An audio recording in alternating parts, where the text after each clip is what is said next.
बहुत गंभीर बात है और गोल्डन टेम्पल के सामने इस प्रकार की घटना होना ये बहुत गंभीर मामला है। ये उसको पकड़ लिया गया है और एजेंसियां उसका मकसद जानने की कोशिश कर रही हैं कि क्या उसका मकसद था, किससे वो जुड़ा हुआ था, किसने उसको ऐसा कृत्य करने के लिए कहा, उसकी जांच की जा रही है। पंजाब में इस तरह की घटनाएं पहले भी देखने को मिली है, क्या एक बार फिर से आतंकवाद की तरफ जा रहा है पंजाब? नहीं, जो पंजाब की आप सरकार है वो लॉ एंड ऑर्डर में तो माइनस में जा रही है, पूरी तरह फेल है। अब इतनी सैंक्टिटी जिस स्थान की हो वहां पर तो वैसे ही कड़ी सुरक्षा करनी चाहिए। साहब, आज उपराष्ट्रपति जगदीप धनखड़ ने कृषि मंत्री शिवराज सिंह चौहान को कहा कि आप लोगों को किसानों की मांगों पर ध्यान देना चाहिए। वो आप वोट ले लेते हैं लेकिन उसके बाद मांगों की तरफ ध्यान नहीं देते, तो किसान के मामले को सीरियस लेना चाहिए हर सरकार को। कैसे देखते हैं आप उनकी टिप्पणी? नहीं, अब उपराष्ट्रपति जी ने कहा है और वाजिब आदमी को कहा है तो यकीनी तौर पर वो इस पे गौर करेंगे और मेरी समझ से कर भी रहे हैं। उन्होंने कहा कि पिछली बार भी किसानों ने आंदोलन किया, 1 साल तक बैठे रहे, अब 10 महीने से आंदोलन करना पड़ रहा है उनको, तो कहीं ना कहीं उनकी मांगों पर ध्यान दें। नहीं, जो 10 महीने से आंदोलन हो रहा है वो किसान बैठे हुए पंजाब की धरती पर। पंजाब सरकार के किसी भी मंत्री ने या मुख्यमंत्री ने जाके उनसे पूछा नहीं आज तक कि भाई आपको क्या दिक्कत है। वो तो पंजाब को पूछना चाहिए, पंजाब सरकार नहीं पूछ रही। राहुल गांधी संभल जा रहे थे, वापस लौट आए। नहीं, देखिए, राहुल गांधी तो फोटो शूट के लिए जाते रहते हैं ऐसे स्थानों के ऊपर, और इस बहन भाई का मकसद है ये हाथ में पेट्रोल की कैनी लेके घूमते हैं कि देश में कहीं भी जगह मिले तो वहां पे आग लगा दें। संभल में प्रशासन ने स्थिति नियंत्रण में की है, शांति है, वो इनको बर्दाश्त नहीं हो रही कि वह शांति कैसे है, इनको बर्दाश्त नहीं हो रही। ये चाहते हैं हम जाएं, लोग इकट्ठे हों, दोबारा लॉ एंड ऑर्डर की स्थिति बने, ये चाहते हैं।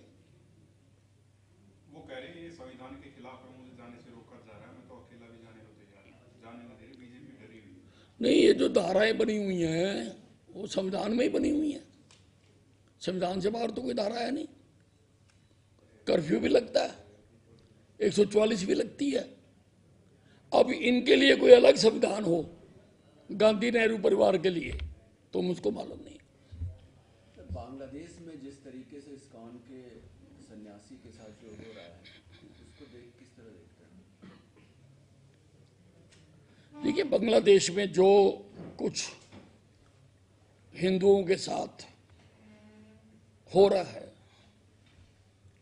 बहुत गंभीर मामला है और हिंदुस्तान के हर हिंदू को उसको पूरी गंभीरता के साथ लेना चाहिए, क्योंकि हिंदुस्तान का मतलब यह है हिंदुओं का स्थान, ये हिंदुओं का स्थान है। और ऐसे समय में किसी भी देश में अगर हिंदुओं के साथ कुछ हो तो उम्मीद भरी निगाह से हिंदुस्तान की तरफ देखते हैं। सर, देवेंद्र फडणवीस है, उनको मुख्यमंत्री के तौर पर चुन लिया गया है, कल शपथ ग्रहण समारोह है, क्या कहना चाहिए? नहीं, बहुत अच्छी बात है। और वहां पर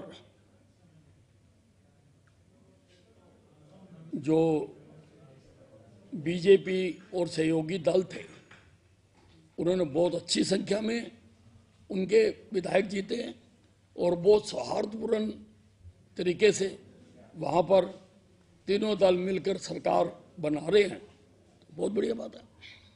जब निकाय चुनाव बहुत समय से पेंडिंग पड़े हैं, आपको क्या लगता है कि कब होंगे निकाय चुनाव? पहले लोकसभा चुनाव आ गए, फिर विधानसभा चुनाव आ गए, कोर्ट भी कई बार फटकार लगा चुका है निकाय चुनावों की देरी को।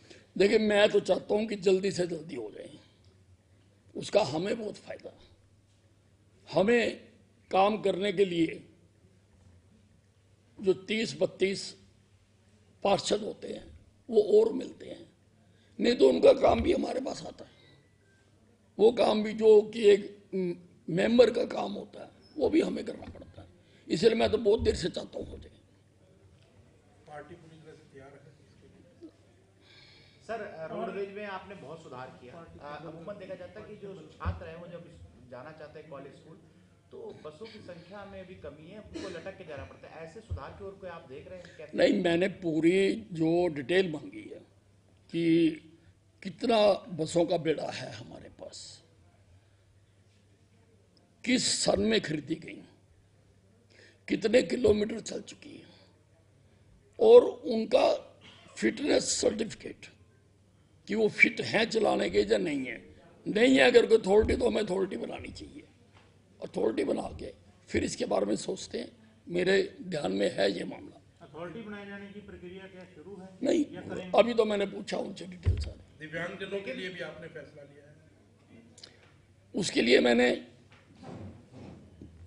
कहा है कि हर बस स्टैंड के ऊपर एक ऑटो, वो जो रिक्शा जरूर होनी चाहिए जिससे चल के भी दिव्यांगजन भी व्हील चेयर हर बस स्टैंड के ऊपर होनी चाहिए और लिखा होना चाहिए कि यहाँ व्हील चेयर है, ताकि दिव्यांगजन को जाने में दिक्कत ना हो। सब आप बस अड्डों के कहीं जब दौरे पे गए हैं तो बीच बीच में रुके भी हैं। आमतौर पे देखा जाता है कि बस अड्डे जो हैं गंदगी रहती है, वहाँ पर साफ सफाई नहीं है, टॉयलेट्स वगैरह अच्छे नहीं। कोई इसके बारे में निर्देश दिए आपने कि ताकि? बिल्कुल निर्देश क्या देने हैं, ये निर्देश तो पहले से ही है, उन पर अमल नहीं किया जा रहा। अमल कराने के लिए मैं खुद जा रहा हूँ हर बस अड्डे पे, और कहीं भी जा सकता हूँ, कहीं भी जाके देख सकता हूँ। और अगर कहीं गंदगी पाई जाएगी तो मैं किसी को बख्श नहीं रहा हूँ, किसी को भी। Nobody will be spared. अगर गंदगी होगी, सैकड़ों आदमी उसी टॉयलेट में जाते हैं, अगर साफ ना हो तो वो बीमारियां एक दूसरे को बांटते हैं। इसलिए पूरी तरह से साफ होने चाहिए। हर जीएम को कहा है कि दिन में 2-3 बार वो टॉयलेट देखने जरूर जाए, बस अड्डा जरूर देखे, साफ होना चाहिए, चमकता होना चाहिए। स्टाफ नहीं है तो और रख लो, लेकिन सफाई के साथ कोई कम्प्रोमाइज नहीं किया जाए। बिजली विभाग भी आपके पास है, सोलर को लेकर के कोई कदम उठा रहे हैं? नहीं, बिजली का देखिए, हमारा जो हरियाणा में वैसे बिजली की जो रैंकिंग है A+ है हमारी, साउथ की भी और नॉर्थ की भी।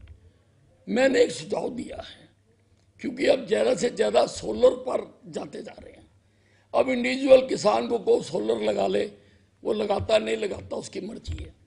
और 10 kMP की मोटर तक तो हम लगा रहे हैं, 10 से ऊपर हम भी नहीं लगा रहे। मैंने सुझाव दिया कि क्यों ना हर गांव में हम सोलर पावर हाउस बना दें, सोलर पावर हाउस, और वहां से जितने भी पंप हैं या घर हैं उनको बिजली दे दें।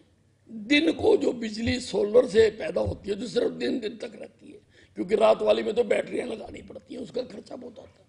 सिर्फ जो दिन वाली है वो लगभग 2 रुपये में पड़ती है। तो ये जो हम इतनी सब्सिडी दे रहे हैं, इसमें फायदा हो सकता है। हम जो 6 रुपये की लेके 2 में देते हैं, 4 हम देते हैं, तो वो 2 रुपये से भी शायद जो इसका हो। मैंने इनको कहा है कि इसका एक ट्रायल एक गांव में किया जाए, तो उसके लिए अधिकारियों को आदेश दिए मैंने। तो अभी मतलब ये स्टडी हो रहा है इस प्रोजेक्ट पे? नहीं, मैंने अपना आइडिया दिया है, वो प्रैक्टिकल करके देखेंगे, बताएंगे। दे हैव आल्सो एग्रीड कि this is a good idea. उन्होंने कहा कि बहुत अच्छा है।